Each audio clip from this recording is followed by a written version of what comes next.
औज़ुबिल्लाहि मिनश्शैतानिर्रजीम बिस्मिल्लाहिर्रहमानिर्रहीम वल्लती अहसनत फरजहा फनफ़ख़्ना फ़ीहा मिन रूहिना वजअलनाहा वअब्नहा आयतन लिल आलमीन। और वो औरत जिसने अपनी इस्मत की हिफाजत की थी तो हमने उसमें अपनी रूह में से फूंका और हमने उसे और उसके बेटे को जहानों के लिए निशानी बना दिया।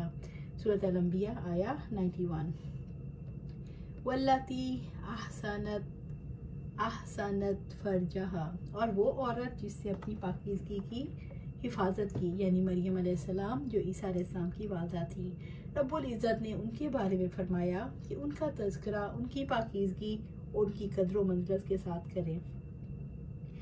मरियम अलैहिस्सलाम ने हमेशा अपनी इज़्ज़त की हिफाजत की। मरियम अलैहिस्सलाम की पाकीज़गी का बयान कुरान मजीद में उन्हीं की ज़बान से किया गया है। उन्होंने कहा, मरियम अलैहिस्सलाम ने कहा, मेरे यहाँ लड़का कैसे होगा और मुझे किसी इंसान ने छुआ तक नहीं और मैं कभी बदकार न थी। सूरत मरियम आया 20। अल्लाह ताला की इबादत में मशगूल रहने की वजह से शादी नहीं की। रब्बुल इज़्ज़त ने फरमाया और इमरान की बेटी मरियम अलैहिस्सलाम की मिसाल बयान की, जिसने अपनी शर्मगाह की हिफाजत की तो चुनाचे हमने उसमें अपनी रूह फूंक दी और उसने अपने रब की बातों और उसकी किताबों की तस्दीक की और फरमाबरदारों में से थी। सूरत तहरीम आया 12। फनफ़ख़्ना फ़ीहा मिन रूहिना, तो हमने उसमें अपनी रूह में से फूंका। अल्लाह ताला ने मरियम अलैहिस्सलाम को उनके अमल की जिनसी से उसका बदला दिया। अल्लाह ताला ने उनको बग़ैर बाप के एक बेटे से नवाजा। जिब्राईल अलैहिस्सलाम ने फूंक मारी तो अल्लाह ताला के हुक्म से मरियम अलैहिस्सलाम को हमल ठहर गया। वजअलनाहा वअब्नहा आयतन लिल आलमीन, और हमने उसे और उसके बेटे को जहानों के लिए निशानी बना दिया। मरियम अलैहिस्सलाम को किसी मर्द के छुए बगैर अल्लाह ताला के हुक्म से जिब्राईल अलैहिस्सलाम की फूंक से हमल ठहरा। अल्लाह ताला ने इस अमल को सारे जहान वालों के लिए अपनी कुदरत की निशानी बना दिया कि वो चाहे तो बिन बाप के बच्चा पैदा कर सकता है। मरियम अलैहिस्सलाम के पास ज़करिया अलैहिस्सलाम बेमौसम फल देखते, जो कि जहान वालों के लिए निशानी है। रब्बुल इज़्ज़त ने फरमाया, सो उसके रब ने उसे अच्छी कबूलियत के साथ कबूल फरमाया और उसकी बेहतरीन परवरिश की और ज़करिया को उसका सरपरस्त बनाया। ज़करिया जब कभी उनके पास इबादत खाने में आते और उसके पास रिज़्क़ पाते और पूछते, मरियम ये तेरे पास कहाँ से आया? वो कहती है अल्लाह ताला के पास से है। यकीनन अल्लाह ताला जिसको चाहता है बेहिसाब रिज़्क़ अता फरमाता है। सूरत आले इमरान आया 37। ईसा अलैहिस्सलाम ने गहवारे में कलाम किया और अपनी माँ पर लगने वाली तोहमत से बरात का ऐलान किया। उनके हाथ पर रब्बुल इज़्ज़त ने मोज़ात ज़ाहिर किए। इस तरह वो सारे जहान वालों के लिए निशानी बन गए। रब्बुल इज़्ज़त ने फरमाया, फरिश्ते ने कहा ऐसा ही होगा, तेरे रब ने कहा है कि वो मुझ पर तो बहुत आसान है, और ताकि हम उसे लोगों के लिए एक निशानी और अपनी जानिब से एक रहमत बना दें, और हमेशा से ये एक तयशुदा काम है। सूरत मरियम आया 21।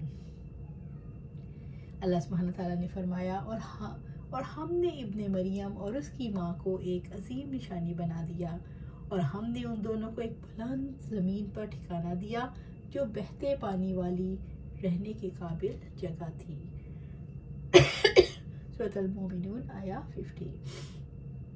मरियम अलैहिस्सलाम ने अपनी शहवत को काबू में रखा। अल्लाह ताला ने उन्हें ईसा अलैहिस्सलाम की वालदा बनाया और मौजज़ाती तरीके से बिन बाप के पैदा किया।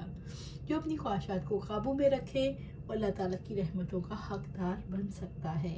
इन्ना हाज़िही उम्मतुकुम उम्मतुन वाहिदा व अना रब्बुकुम फ़अबुदून, यकीनन ये तुम्हारी उम्मत एक ही उम्मत है और मैं तुम्हारा रब हूँ, तो तुम मेरी इबादत करो। सूरत अल-अंबिया आया 92। इन्ना हाज़िही उम्मतुकुम उम्मतुन वाहिदा, यकीनन ये तुम्हारी उम्मत एक ही उम्मत है। यहाँ उम्मत से मुराद दीन या मिल्लत है, यानी तुम्हारा दीन एक है। इससे मुराद अंबिया का दीन या उनका तरीका मिल्लत एक ही है। सब ही तौहीद पर कायम थे। जिस तरह नबी सल्लल्लाहु अलैहि वसल्लम ने फरमाया, हम अम्बिया की जमात औलादे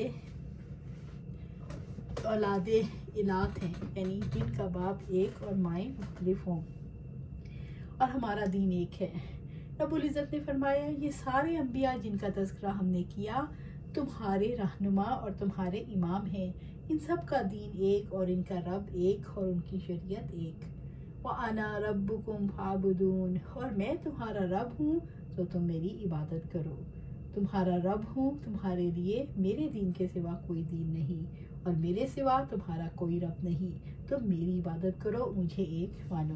रब्बुल इज़्ज़त ने फरमाया, और यकीनन ये तुम्हारी उम्मत एक ही उम्मत है और मैं तुम्हारा रब हूँ, सो तुम मुझी से डरो।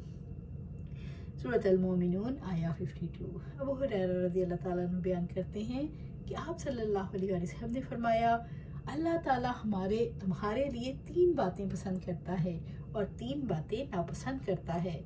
वो पसंद फरमाता है तुम उसकी इबादत करो और उसके साथ ज़रा सा भी शिर्क ना करो। सब मिलकर अल्लाह ताला की रस्सी को मजबूती से पकड़ लो और फिरके फिरके ना बनो। अल्लाह ताला तुम्हारे लिए नापसंद करता है बेफ़ायदा बातें करना, सवाल की कसरत और माल के ज़ाया करने को। अंबिया के दीन का असूल हमेशा ही एक रहा और वो ये है, हर चीज़ का परवरदिगार सिर्फ अल्लाह ताला है, लिहाजा वही इबादत के लायक है और इसी को तौहीद कहते हैं। अल्लाह ताला ने फरमाया, मैं तुम्हारा रब हूँ, तुम सब मेरी इबादत करो। वतक़त्तऊ अमरहुम बैनहुम कुल्लुन इलैना राजिऊन, और उन्होंने अपना मामला आपस में टुकड़े टुकड़े कर दिया, सब ही हमारी तरफ लौटने वाले हैं। सूरत अल-अंबिया आया 93। वतक़त्तऊ अमरहुम बैनहुम, और उन्होंने अपना मामला आपस में टुकड़े टुकड़े कर दिया। लोग तौहीद को, एक रब की इबादत को छोड़कर फिरकों में बट गए, कोई यहूदी और कोई ईसाई हो गया।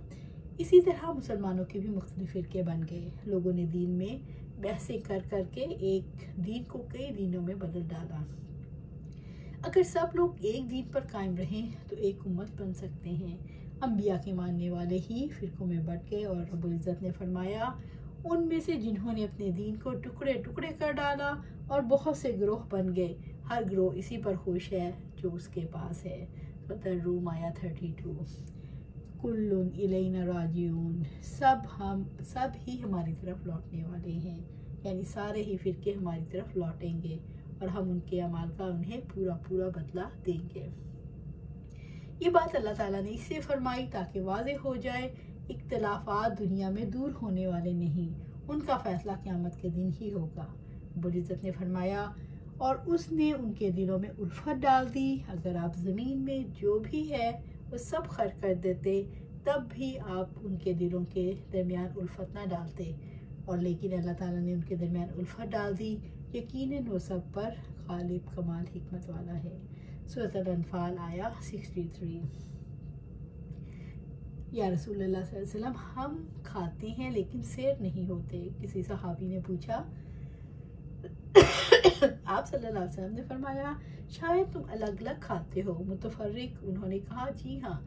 आपने फरमाया, तो जमा हो जाओ और अपने खाने पर अल्लाह ताला का नाम लेकर खाओ, इसमें बरकत होगी। इसी तरह आप सहाबा कराम रसूलुल्लाह सल्लल्लाहु अलैहि वसल्लम से खैर और भलाई के मुतालिक सवाल करते और मैं बुराई के बारे में इस खौफ की वजह से कि वो मुझे पहुंच जाएं सवाल करता। मैंने अर्ज़ किया, अल्लाह के रसूल, हम जाहलियत और शर में थे, अल्लाह ताला हमारे पास ये भलाई लाए, तो क्या इस भलाई के बाद भी कोई शर होगा? आप सल्लल्लाहु अलैहि वसल्लम ने फरमाया, हाँ। मैंने अर्ज़ किया, क्या इस बुराई के बाद कोई भलाई भी होगी? आप सल्लल्लाहु अलैहि वसल्लम ने फरमाया, हाँ, और इस खैर में कुछ कदूरत होगी। मैंने अर्ज़ किया, कैसी कदूरत? आप सल्लल्लाहु अलैहि वसल्लम ने फरमाया, मेरी सुन्नत के अलावा को सुन्नत समझेंगे और मेरी हदायत के अलावा को हदायत जान लेंगे तो उनको पहचान लेगा और नफ़रत करेगा। मैंने अर्ज़ किया, क्या इस खैर के बाद कोई बुराई होगी? आपने फरमाया, हाँ, जहन्नम के दरवाज़ों पर खड़े होकर जहन्नम की तरफ बुलाया जाएगा। जिसने उनकी दावत को कबूल कर लिया वो उसे जहन्नम में डाल देंगे। मैंने अर्ज़ किया, अल्लाह के रसूल, आप सल्लल्लाहु अलैहि वसल्लम हमारे लिए उनकी सिफ़त बयान फरमा दें। आप सल्लल्लाहु अलैहि वसल्लम ने फरमाया, हाँ, वो ऐसी कौम होगी जो हमारे रंग जैसी होगी, हमारी ज़बान में ही गुफ्तगू करेगी। मैंने अर्ज़ किया, अल्लाह के रसूल, अगर ये मुझे मिले तो आप सल्लल्लाहु अलैहि वसल्लम क्या हुक्म फरमाते हैं? आप सल्लल्लाहु अलैहि वसल्लम ने फरमाया, मुसलमानों की जमात को और उनके इमाम को लाजिम कर लेना। मैंने अर्ज़ किया, अगर मुसलमानों की कोई जमात ना हो, कोई इमाम, तो क्या करूं? तो आप सल्लल्लाहु अलैहि वसल्लम ने फरमाया, फिर तमाम फ़िरक़ों से अलहदा हो जाना, अगरचे तुझे मौत के आने तक दरख्त की जड़ों को काटना पड़े और तू उसी हालत में मौत के सुपुर्द हो जा।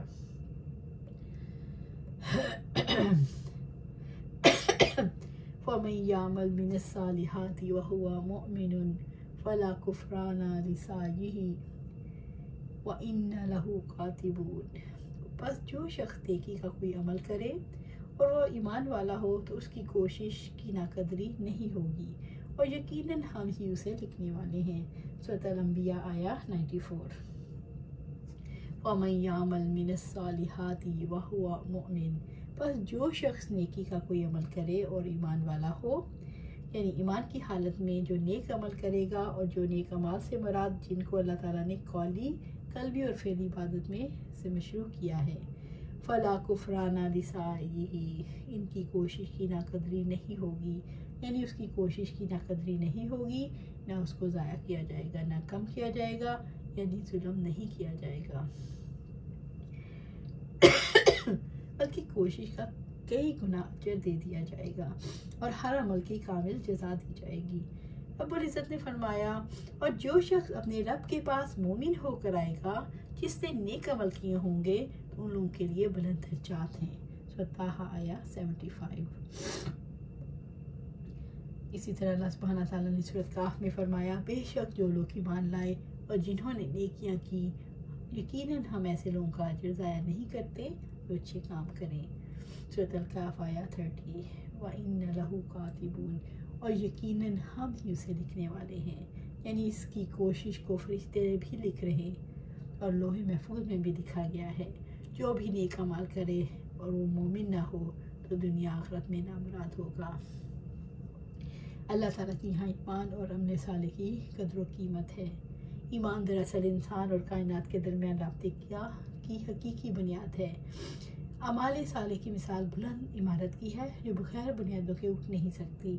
हर अमल साले की बुनियाद ईमान है। अमल साले का फल तभी लगता है जब जड़ ज़मीन में गहरी उतर जाए, यानी ईमान दिल के अंदर उतर जाए। अमल और जज़ा का तज़किरा आने पर इसी वजह से अमल साले के साथ ईमान का जिक्र आता है।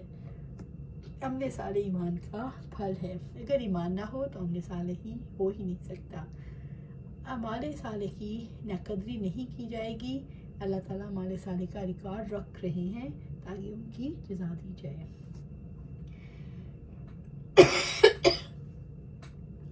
वहरामुन अला क़रियतिन अहलकनाहा अन्नहुम ला यरजिऊन, और हराम है उस बस्ती पर जिसको हमने हलाक कर दिया, यकीनन वो वापस नहीं लौटेंगे। सूरह अल-अंबिया आया 95। और हराम है इस बस्ती पर जिसको हमने हलाक कर दिया, यकीनन वो वापस नहीं लौटेंगे। इसका मतलब ये है जिस बस्ती को अल्लाह ताला हलाक कर दे वो फिर लौट कर नहीं आती। इसका मतलब ये भी है कि जिसके अंदर ईमान की तरफ लौटने की इस्तेदाद ख़त्म हो जाती है फिर वो ईमान नहीं ला सकते। जिन बस्तियों को तबाह कर दिया गया वहाँ के रहने वाले कभी दुनिया में नहीं आ सकते। लोगों को चाहिए कि उन अमाल पर डटे रहने से बचें जो हलाकत का सबब बनते हैं। अल्लाह सुब्हानहू व तआला से दुआ है जो हमने पढ़ा है उस पर अमल करें और उसको अपनी ज़िंदगियों में शामिल करें, और अल्लाह सुब्हानहू व तआला हमें इस पर इस्तकामत दे। आमीन।